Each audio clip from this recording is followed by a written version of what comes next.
Nama saya Magdalena. Saya berasal dari kota Pontianak. Umur saya 21 tahun.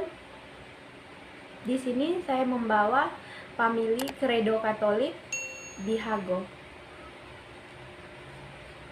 Saya akan membagikan kesaksian tentang perjalanan hidup saya.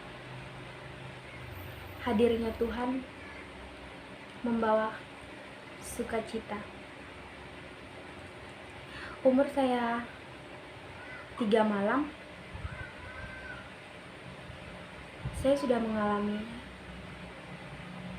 luar biasa goncangan, dimana di situ rumah yang tempat kami tinggal yang baru saja kami datang. Karena saya lahir di rumah sakit, jadi pas waktu itu kami baru datang sekitar jam 8 pagi. Dan berselang berapa menit ibu mandi, saya diletakkan di kamar dan ditungguin oleh abang-abang saya.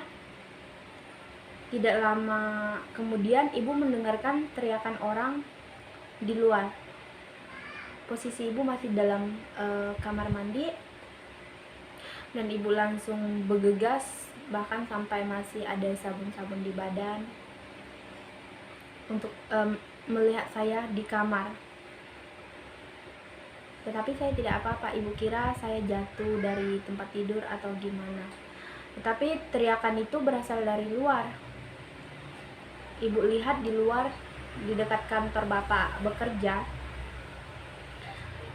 itu banyak orang berteriak-teriak, lempar batu, bahkan sampai mengakibatkan kebakaran, yaitu dari kantor bapak kebakaran sampai ke rumah saya. Dan kami pun lari dari rumah tersebut dengan beriringan dengan lemparan batu orang demo, karena rumah saya dengan kantor bapak itu sangat dekat sekali. Jadi kami pergi ke gunung. Posisi rumah saya dengan gunung itu dekat sekali. Jadi kami pergi ke gunung dengan posisi mama yang baru melahirkan saya, dengan umur saya yang baru 3 malam. Abang-abang saya baru berumur sekitar 10 tahun. Abang yang kedua dan abang yang pertama itu baru 11 tahun. Jadi kami lari ke bukit dengan posisi mama yang masih lemas habis melahirkan, dengan posisi saya yang baru umur 3 malam. Lari ke bukit, kami bersembunyi, dan masih ada lemparan segala batu, segala kaca. Di situ mama pendarahan. Bapak masih sibuk ngurus rumah, ngurus barang-barang di rumah, memindahkannya, dengan jaga kantor. Dan di situ tidak bisa diselamatkan kantor karena udah kebakaran. Mama dibantu oleh salah satu warga dari kampung bapak, dengan kami, abang-abangku, dengan saya yang masih umur 3 malam dibawa ke rumah warga untuk berlindung dengan posisi mama yang pendarahan. Setelah itu tidak lama kemudian bapak datang, melihat bapak udah bercari kami di mana, posisi mama yang lagi pendarahan. Luar biasa perjuangan seorang ibu, dia melahirkan kita dengan kejadian kayak gitu yang luar biasa ya teman-teman. Tidak bisa untuk dibalas dengan kata-kata untuk menyelamatkan nyawa anaknya dari bencana tersebut. Dan kami pun pulang ke kampung bapak dengan kondisi mama yang pendarahan. Tapi puji Tuhan, Tuhan masih memberikan kesempatan buat mama masih hidup walaupun mama pendarahan pada saat itu. Dan dia juga memberikan kesempatan kepada saya yang baru umur 3 hari 3 malam untuk masih bisa hidup. Itu udah luar biasa. Tuhan memberikan suatu cobaan kepada saya dengan keluarga yang luar biasa. Tuhan selamatkan kami udah bersyukur. Walaupun Tuhan memberikan istilahnya suatu masalah, tetapi Tuhan masih ikut campur. Kalau tidak ada Tuhan, kami tidak mungkin bisa sampai sekarang besar seperti ini. Tidak mungkin ibu yang saat itu pendarahan masih bisa hidup sampai saat ini. Saya waktu kecil tidak pernah diceritakan. Saya tahu ceritanya itu setelah saya umur sekitar 13, 14 atau 12 tahun gitulah. Pokoknya saya ingat saya kelas 2 SMP. Kelas 2 SMP. Mama cerita. Dan pada saat itu mama cerita, warga yang demo waktu itu ada di rumah kami, karena pas waktu itu kami ada acara yang namanya, kalau daerah kami itu gawai. Ada di rumah kami, makan bersama.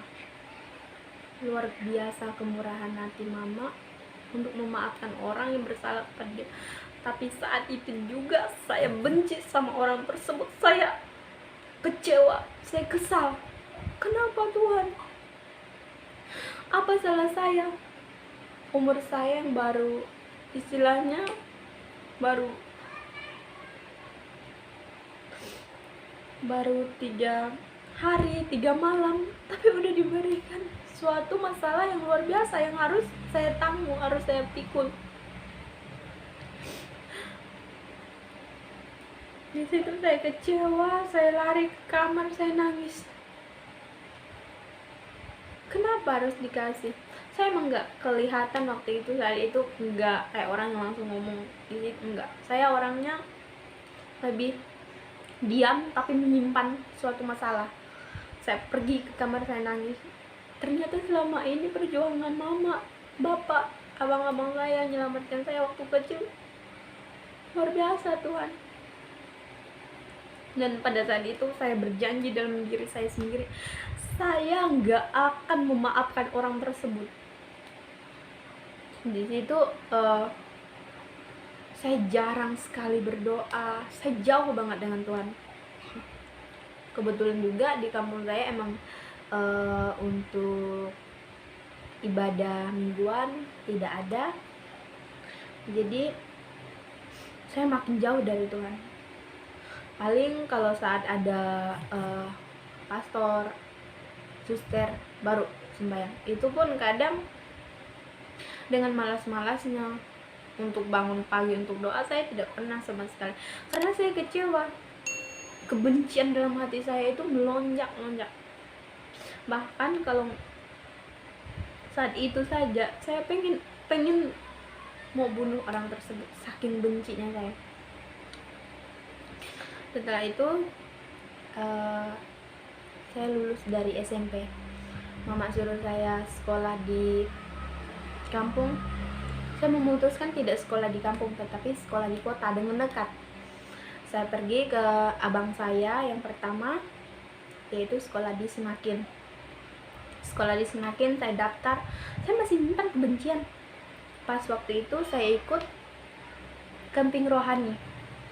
Di situ saya menemukan titik terang dalam kehidupan saya. Yang awalnya saya menyimpankan kebencian, tetapi pada saat camping rohani itu salah satu dari pembina camping rohani kami berkata, anakku, kamu yang duduk di sebelah kanan saya, yang saat ini menyimpan kebencian, kamu tidak akan pernah hidup bahagia. Kamu tidak akan pernah merasakan kebahagiaan sesungguhnya kalau kamu masih menyimpan kebencian dalam hidupmu. Kamu tarik nafas kamu nikmati suasana saat ini. Saya rasa, saya ikutin arahan yang pembina saya kasih. Kenapa kok dia sampai tahu? Saya tidak pernah cerita. Saya dengar bisikan itu, kamu harus maafin dia, kamu harus maafin dia. Tapi saya tidak tahu dari mana arahan bisikan itu. Saya doa sama Tuhan, Tuhan, Kalau emang Engkau mengizinkan saya untuk hilangkan rasa benci yang saat ini saya rasakan, tolong Tuhan, kasih saya petunjuk yang luar biasa, yang bisa saya yakini bahwa Tuhan memang ada dalam dunia ini. Saya kayak dikasih bisikan, kamu harus maafin dia, kamu harus maafin dia. Ketiga, setelah camping itu, saya merenungkan kembali dari kata-kata pembina saya. Sebelum kami tidur, saya berdoa sama Tuhan. Tuhan, terima kasih untuk hari ini. Yang awalnya saya tidak pengen mengenal Engkau, tetapi hari ini Engkau ajarkan lewat orang-orang terdekat saya untuk mengajarkan bagaimana cara memaafkan. Kalau emang apapun yang Engkau inginkan pada hari ini, tunjukkan yang terbaik untuk saya besoknya. Saya melepaskan kebencian itu, dan saya ngerasa kayak ada suatu bisikan dalam hati saya, kamu harus maafin, kamu harus maafin, kamu dekatkan diri kamu sama Tuhan, karena tidak ada segala satu penghiburan sejati yang akan membuat kamu bahagia kecuali dari Tuhan. Bisikan itu yang dari telinga saya, dari hati saya itu kedengaran banget. Kayak ada bisikan-bisikan yang selalu membisikkan saya tentang hal itu. Di situ saya, mungkin ini yang Tuhan inginkan dalam hidup saya. Mungkin ini yang Tuhan inginkan untuk kehidupan saya. Untuk saya selalu memaafkan orang lain. Saya maafin, dan di situ saya merasa hidup saya plong. Tidak ada lagi masalah, tidak ada beban yang harus saya tanggung. Di situ saya ngerasa hidup saya udah aman, tentram.